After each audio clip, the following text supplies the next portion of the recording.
खांटी ओडियाणी channel को आपण मानक पुणी थे स्वागत। मोर जो गोटे छोट चैलेंज थिला जोटा कि मुझे फुलफिल कर पार नी किटा इनसीडेंट को लेकिन जोटा कि एबे मो मिनी ब्लॉग मोर कंटिन्यू करी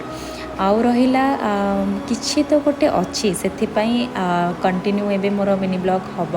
आपन तो देखि पारुथिबा आज आम दुई जनकर भाई आ मु केमिति मॉर्निंग रूटीन स्टार्ट है ब्रश कलु देन आमर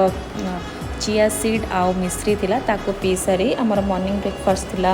इडली बड़ा तरकारी जोटा मु जल्दी जल्दी खाई नहीं थी कम पैना आज एते काम प्रेशर थिला कम पैना कबर्ड काम रिसेंट सरी आ घर द्वार एमती छिन छतर कि पड़ा जोटा कि सेटा को सजड़ा सजड़ी कलापर ही आगो को आउ किछिटा अच्छी जोड़ा आपन देखिबे कमेंट माध्यम रे कहतु जे मु गोटे भल गृहिणी हो पारिबे कि नहीं। दया करी like share and channel T को सब्सक्राइब करने आपणकर खाटी ओडियाणी। धन्यवाद।